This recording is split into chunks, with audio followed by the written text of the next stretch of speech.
चला लक्ष द्या रे. सेकंड एक्झाम्पल आपल्याला चर्चा करायचं न्यूमेरिकल मधलं. काल एक चर्चा केली आपण, एक फॉर्म्युला मिळाला आपल्याला P is equal to V square by R. आज सुद्धा तेच वापरायचं आहे. गिवन दॅट लिहिण्याचा प्रयत्न करू. काय म्हणलं बघा, a cell is a connected to 9 ohm resistance. मग पहिले गिवन दॅट लिहू. काय लिहूया? Given that resistance R is equal to किती ओहम दिलाय? 9 ohm. Because of which heat दिलंय तुम्हाला. Heat is equal to H is equal to किती दिलंय? 400 joule is produced per second. म्हणलं पर सेकंड म्हणलं की T is equal to time किती असणार आहे? 1 सेकंड. अजून काय काढा म्हणले बघा बरं. Obtain the potential difference applied across the resistance. तुम्हाला V इज इक्वल टू काढायचं आहे. काय फॉर्म्युला वापरता येईल? चला सांगा, तुम्ही विचार करा. कोणता फॉर्म्युला वापरता येईल नेमकं? बोला, कोणता फॉर्म्युला वापरता येईल? पहिले तर तुम्हाला हे कालचा जो फॉर्म्युला होता कोणता? P is equal to V square by R वापरला असतं, पण इथं पॉवर दिले का? नाही, पहिले पॉवर काढावं लागेल. पॉवर साठी फॉर्म्युला आपण वापरू शकतो. P इज इक्वल टू, बोला, power is equal to heat upon time. पहिले काय काढूया? Power is equal to heat divided by time. मग हीट किती आहे? 400. टाइम किती दिलाय? 1. मग पॉवर किती आली? P is equal to 400 watt. Power किती आली? 400 वॅट. आता तो कालचा फॉर्म्युला वापरूया. आपण आज माहित आहे, काय माहित आहे? हा, T is equal to V square by R. चला व्हॅल्यू टाकून आन्सर काढू शकता. प्रयत्न करा, किती येते बघा. चला, किती येते सांगा मला.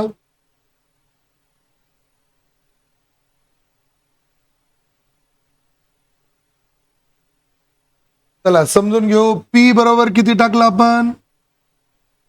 400. व्ही स्क्वेअर आपल्याला कॅल्क्युलेट करायचं आहे. आर बरोबर किती दिलंय? 9 ओहम. हे 9 टाकलं. हे डिवायडेशन मधलं इकडे गेल्यावर मल्टिप्लिकेशन मध्ये 400 into 9 is equal to V square. किती आलं मग हे?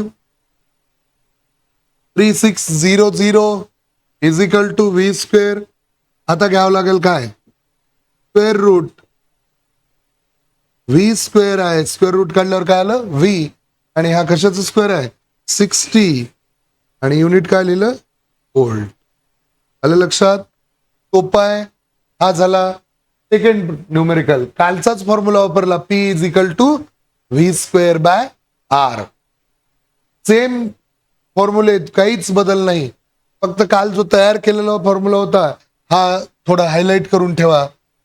पहिल्या 2 न्यूमेरिकलला हे फॉर्म्युला आहे. P is equal to V square by R, textbook मधलं. आता तिथं टेक्स्टबुक मध्ये अजून एक दिलंय तुम्हाला बघा. Third example. त्याचं गिवन दॅट लिहिण्याचा प्रयत्न करूया. Okay, third example. काय करायचंय तुम्हाला आता? गिवन दॅट लिहिण्याचा प्रयत्न करू. काय दिलंय आणि काय फाइंड आउट करायचं आहे थोडस समजून घेऊ. चला थर्ड एक्झाम्पल ट्राय करायचंय सर्वांनीच. पहिले तर आपले प्रॅक्टिस पेपर सोबत ठेवायचे आणि गिवन दॅट लिहून पहिले फॉर्म्युला डिसाइड करायचा. नेमकं दिलंय काय आणि काढायचंय काय. एकदा फॉर्म्युला डिसाइड झाला की सगळं होतंय. चला गिवन दॅट लिहू शकता तुम्ही.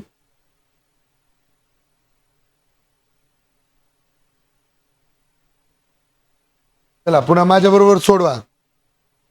का रे? अन इलेक्ट्रिकल आयर्न, आयर्न म्हणजे हीटर वगैरे, uses the power of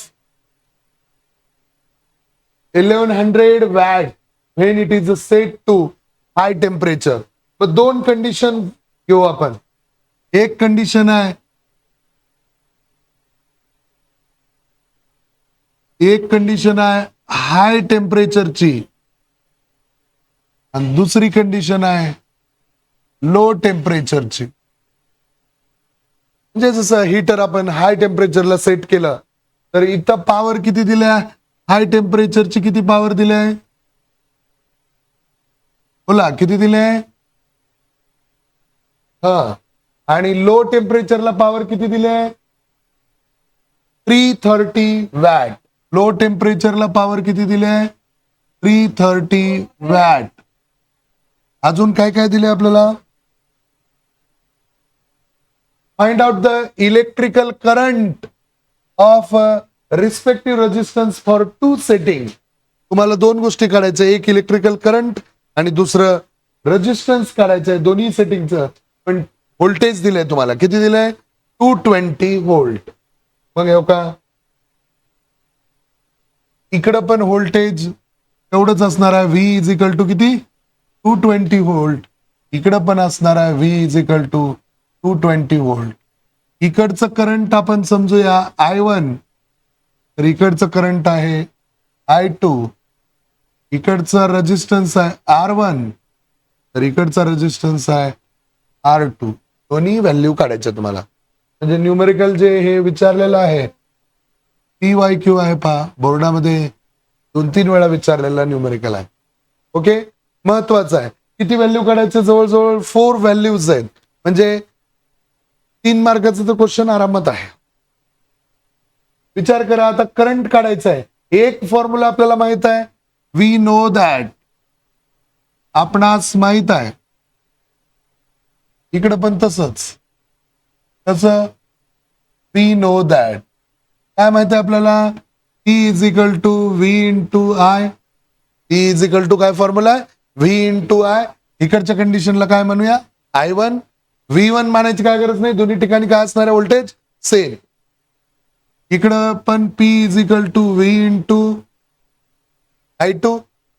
मग तुमच्याकडं पॉवर आहे, व्होल्टेज आहे, करंट काढू शकता. लगा तयारीला. इकडं पण I2 काढा, किती आलं मला सांगा.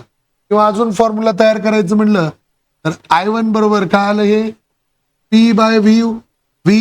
हे व्ही मल्टिप्लिकेशनचं तिकडे गेल्यावर डिवायडेशन मध्ये, तसंच इकडं पण I2 बरोबर P बाय व्ही. चला व्हॅल्यू टाका, आन्सर काढण्याचा प्रयत्न करूया.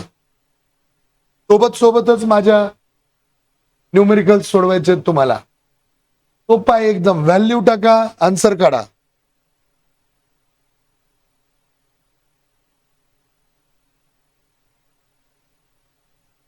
बघा रे, लक्ष द्या. आता P इज इक्वल टू किती दिलंय, 1100. V इज इक्वल टू काय दिलंय, 220. चला डिवाइड करूया. 22 चा पाडा म्हणा डायरेक्ट जर येत असेल तर डायरेक्ट 5 ने डिवाइड होते. म्हणजे I1 इज इक्वल टू काय आलं, 5 एम्पियर. तसंच इकडे व्हॅल्यू टाकूया. P किती आहे, 330 डिवायडेड बाय 220. मग 0 0 कॅन्सल. 11चा पाडा म्हणा, 11 दुनी 22, 11 त्रिक 33. I2 इज इक्वल टू काय, 3/2. 3/2 म्हणजेच किती असतंय, 1.5 एम्पियर. ओके, हे मिळालं. कोणते व्हॅल्यू मिळाले तुम्हाला,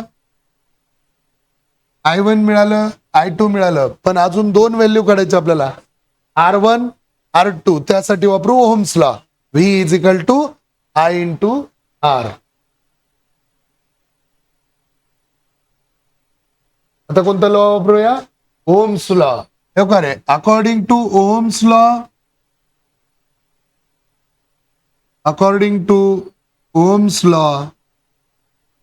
V is equal to I into R. इकडे वापरा I1, इकडे पण फॉर्म्युला वापरा, V is equal to I into R. इकडे वापरा R2, इकडे वापरा R1, इकडे वापरा R2. कन्फ्युज होत नाही. R1 पण फाइंड आउट करायचंय, R2 पण फाइंड आउट करायचं. प्रयत्न करा, सगळे व्हॅल्यू आहेत. व्होल्टेज आहे, करंट आहे, रेजिस्टन्स काढू शकता तुम्ही. ओके, चला प्रयत्न करूया.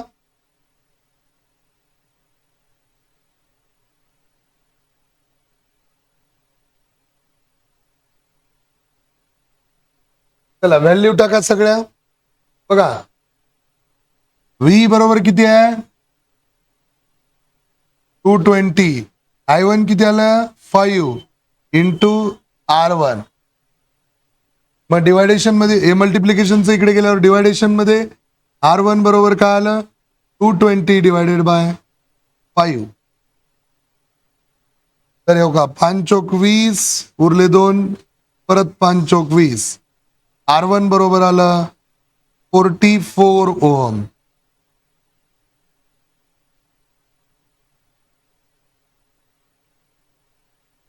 मग इकडे थोडं बघा, लक्ष द्या इकडं. व्ही किती आहे 220. I2 किती आहे 1.5 इंटू R2. समजून घेऊ. हे मल्टिप्लिकेशनचं इकडे गेल्यावर डिवायडेशन मध्ये R2 बरोबर काय 220 डिवायडेड बाय 1.5. पहिले तर पॉइंट कॅन्सल करू, वर एक 0 वाढवू. सोपं होतंय. कसं होईल 2200 डिवायडेड बाय 15चा पाडा म्हणा 22 पर्यंत. 15 1 15 उरले किती 7 उरले तर किती झाले 70 झाले. इथं 15 चौक 60 होते, उरले किती 10 100. 15 सख्खे 90 उरले 10. परत तेच होते 6 6 6 6 6 6 होते. म्हणजे याचा ऍक्च्युअल आन्सर काय 146.6. राऊंड फिगर मध्ये टेक्स्टबुक मध्ये किती दिले 146, पण ऍक्च्युअल काय ते 146.6. परत ते चालूच आहे. त्याला 6 ला 7 बी करू शकता. ते मॅथ्स मध्ये तुम्ही डॉट देता ना डोक्यावर एक रिपीट होते, त्याला काय म्हणतात. हा छान. त्याच्यानंतर सॉल्व्ड एक्झाम्पल मधला लिहायचं राहिले का. सॉल्व्ड एक्झाम्पल मधला शेवटचं न्यूमेरिकल एक्झाम्पल नंबर 4. चला प्रयत्न करूया सगळ्यांनी.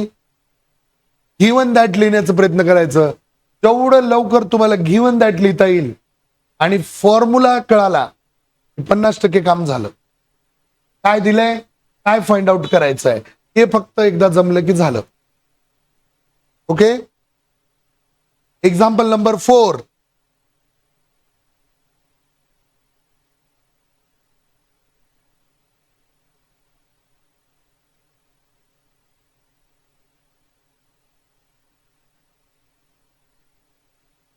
एक्झाम्पल नंबर 4 समजून घ्यायचं आहे.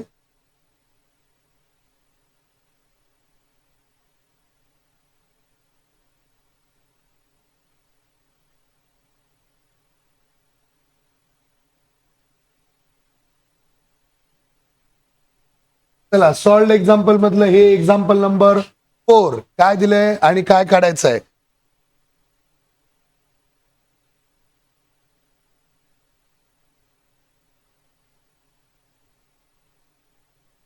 बघा रे, समजून घ्या. काय म्हणलंय, an electric tungsten bulb is connected into the home circuit. The home electrical supply runs. पहिले तर given that voltage V is equal to दिलंय 220 volt. When switched on, current दिले तुम्हाला I is equal to 0.45 ampere. What must be the power? Power विचारलंय. P is equal to काढा म्हणलंय. आणि bulb काय म्हणलं बघा, is kept on for 10 hours. Bulb किती तास चालू आहे 10 तास. पहिले पॉवर काढू, मग 10 तास चालू असल्यानंतर बघू काय होते. चला लक्ष द्या रे. वी नो दॅट एकदम सोपा आहे, आपणास माहित आहे. P is equal to V into I. चला लक्ष द्या रे. V किती 220, I किती 0.45. कसं करणार, सोपं. इथलं 0 कॅन्सल, इथला पॉइंट एक डिजिटनं शिफ्ट. तर 22 इंटू 4.5 होत आहे. 4.5 इंटू 2 केलं 9 येतंय. 4.5 इंटू 2 केलं 9 येतंय. याचं युनिट काय? वॅट. मग आता समजून घेऊ काय म्हणलं बघा. Bulb is on for 10 hours. मग पॉवर किती आहे? 99 वॅट. किती तास वापरलं? 10 तास. तर टोटल किती झालं मग हे? 990. याचं युनिट आलं वॅट आवर. पॉवर कसं? वॅट मल्टिप्लाय केलं आवरनं. पण आपल्याला युनिट काढा म्हणलंय. काय म्हणलं विचारले बघा. How many units of electricity. Unit साठी कंडिशन काय?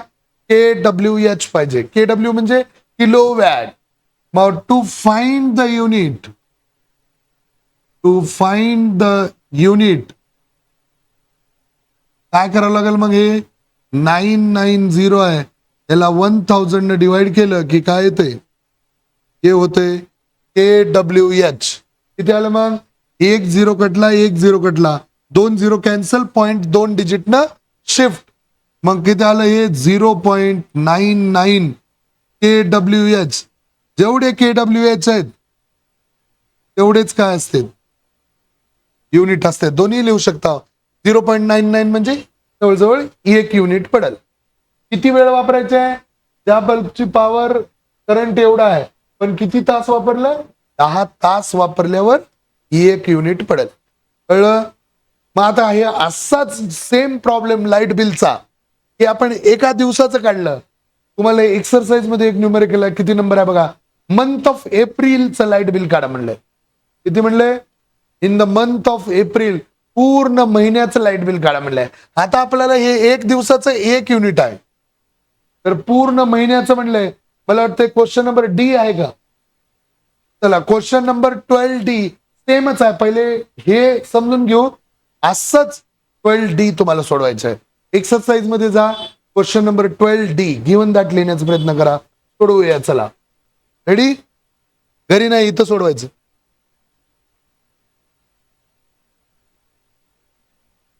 का रे? आणि इलेक्ट्रिकल आयर्न त्याचे पॉवर दिले आपल्याला. एक गिवन दॅट लिहिण्याचा प्रयत्न करू.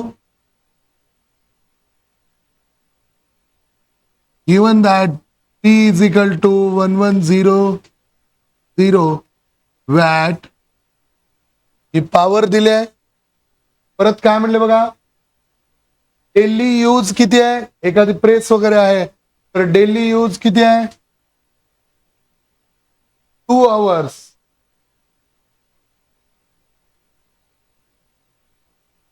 मग time is equal to 2 hours daily. काही अडचण? पुढे काय विचारले बघा. What will be the electrical consumption expense for the month of April. April म्हणलं की 30 days. आणि इलेक्ट्रिकल कंपनी कसं चार्ज करते? 5 रुपीज पर युनिट. पहिले युनिट फाइंड आउट करायचं आणि आलेल्या युनिटला 5 न मल्टिप्लाय करायचं.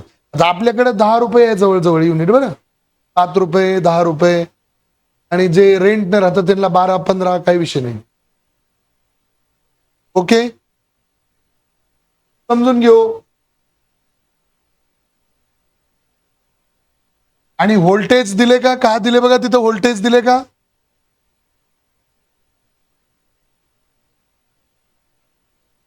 हो का रे? इकडे लक्ष द्या रे. Power is equal to formula आहे एनर्जी अपॉन टाइम. तर एनर्जी बरोबर काय लिहू शकतो मी? Power into time. एनर्जी कंझ्युम्ड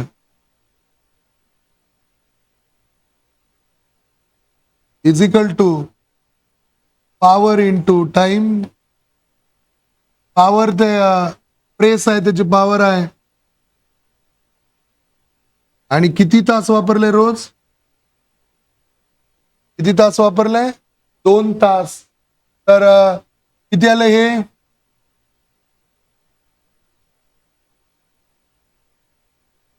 किती आलं हे?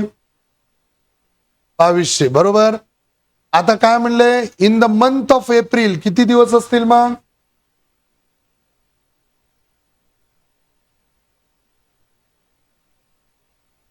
मंथ ऑफ एप्रिल म्हणल्यावर एनर्जी बरोबर किती आलं?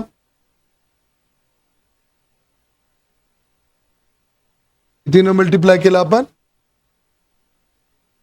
30 न. तर किती आलं हे? 66. 1 2 3. आता हे आलंय परत मागच्या प्रॉब्लेम सारखं. कशामध्ये आलंय हे? वॅट आवर. पॉवर कशामध्ये दिलाय? वॅट. टाइम कशामध्ये दिलाय? आवर. मग आलंय आपल्याला काय हे? वॅट आवर. याला जर मी 1000 ने डिवाइड केलं तर मिळेल KWH, म्हणजे युनिट मिळतील आपल्याला. 1 0 2 0 3 0. तर एनर्जी बरोबर जी काही मिळणार आहे आपल्याला ते किती आहे? 66 KWH म्हणजे काय? युनिट. किती आलं? 66 युनिट. आणि तिथं काय म्हणलं बघा?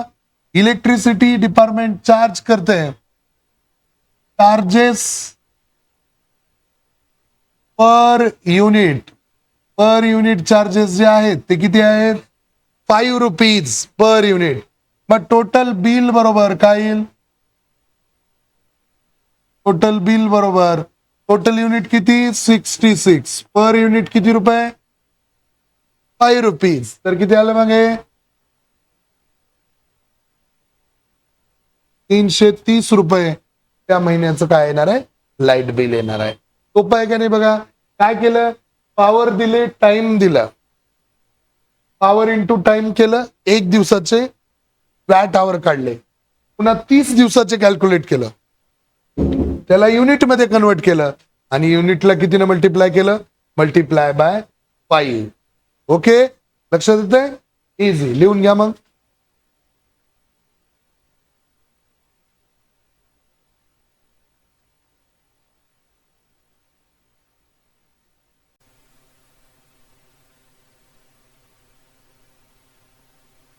चला लक्ष द्या रे.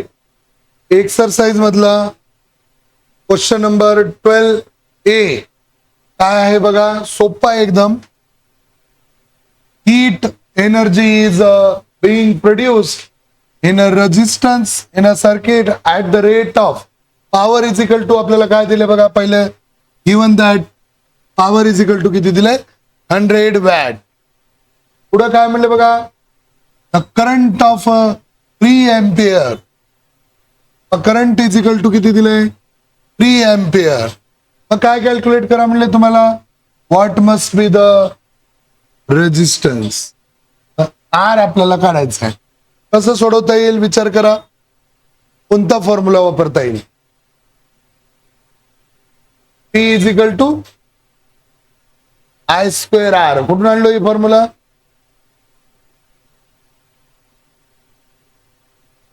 I स्क्वेअर आर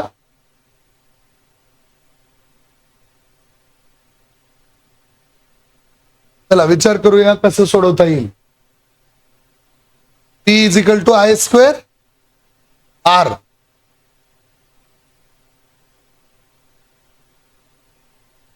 ओके, तर कुठून आला हा फॉर्म्युला बघू पहिल्यांदा. समजून घ्या रे इकडे. हो का? Power is equal to formula आहे V इंटू I.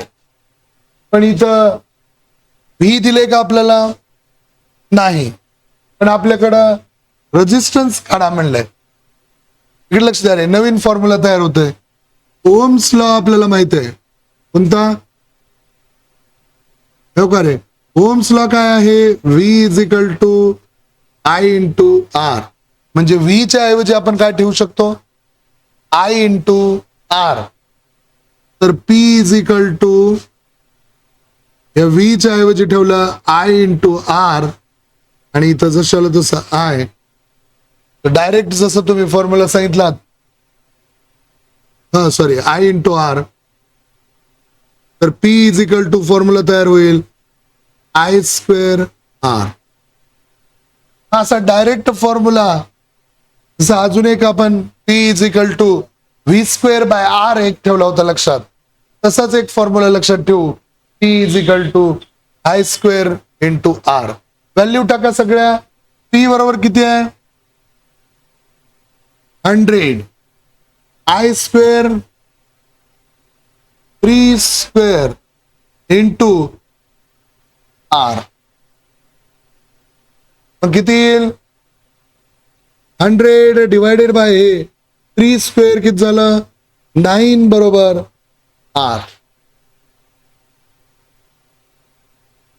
किती येते मग 9चा पाडा 9 1 9 9 1 9 9 1 9 9 1 9 असं होत राहते. 11.1 युनिट काय असेल आरचं, R is equal to 11.1 ohm. मग दोन फॉर्म्युले लक्षात ठेवू, एक P is equal to V square by R हा एक डायरेक्ट फॉर्म्युला, आणि दुसरा P is equal to I square R. याच्यावर दोन सॉल्ड एक्झाम्पल आपण सोडवलेत. आता हा नवीन फॉर्म्युला. ओके, नवीन म्हणता येत नाही, आपण फक्त काय दिलंय आणि काय काढायचंय याच्यावरून ऍडजस्ट केलेला हा फॉर्म्युला. ओके, मग दुसरं न्यूमेरिकल सोडवा. चला, काय दिलंय आणि काय फाइंड आउट करायचं आहे.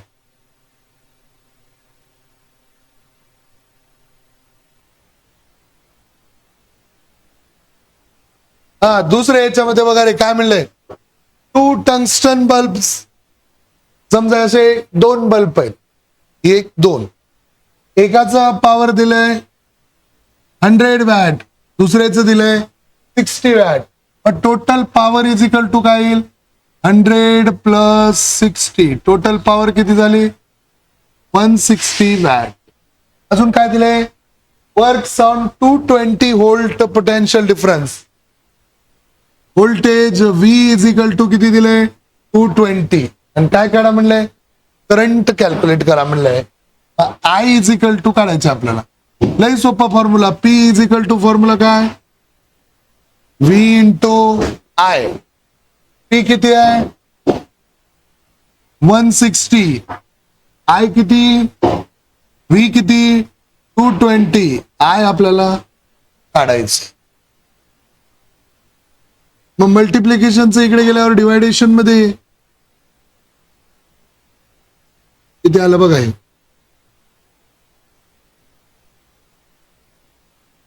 चला डिवायडेशन करूया, जमतंय का बऱ्याच जणाला. लय अवघड पडलं तर अजून छोटं करू. I is equal to 8 divided by 11. 11चा पाडा 8 पर्यंत म्हणा. 0 80 झाले, 11 7 77, 7 उरले 30 झाले, 11 2 22, 0.72 युनिट काय एम्पियर. उपाय का एकदम काही अडचण. काय दिलंय पॉवर दिले होते, पण 2 पॉवर दिले होते. आपल्याकडे 2 बल्ब आहेत, तर दोघांची टोटल पॉवर आपण काढली 160. म्हणजे इथं मिस्टेक होण्याला जे चान्स होता व्हायचा ते इथंच. हे 2 पॉवर मिळून टोटल पॉवर काढली आपण. पी इज इक्वल टू किती आलं 160. एवढं सोपं आहे पहा. आता राहिलं एक न्यूमेरिकल नंबर 3. चला सोडवूया.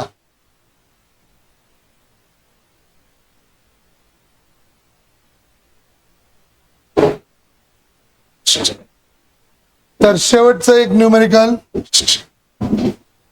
हे PYQ आहे पहा. बऱ्याच वेळा एक्झाम मध्ये विचारलेलं आहे. Who will spend more electrical energy. आपल्याला शेवटी आता एनर्जी काढायचे. एक टीव्ही सेट आहे तुमच्याकडं, एक टीव्हीचं सेट आहे. याची पॉवर दिले पी इज इक्वल टू किती दिले 500 वॅट, आणि टाइम दिलाय किती 30 मिनिट्स. याला आवर मध्ये कन्वर्ट करू. 30 मिनिट्स म्हणलं की काय होतंय 30/60 केलं तर किती आलं मग हे 1/2 म्हणजे हाफ आवर, बरोबर, टाइम अर्धा तास. दुसरं आपल्याकडे कोण आहे अजून, हीटर आहे समजा, त्याची पॉवर किती दिलाय 600 वॅट आणि टाइम किती दिलाय 20 मिनिट्स. ह्याला सुद्धा आवर मध्ये कन्वर्ट केलं तर किती येते 1/3 आवर. काही सोपं. Who will spend more energy, हे करे पॉवर इज इक्वल टू काय formula, energy upon time. Energy is equal to काय होईल, पॉवर इंटू टाइम. बऱ्याच वेळा वापरलेला फॉर्म्युला. एनर्जी बरोबर पॉवर इंटू टाइम.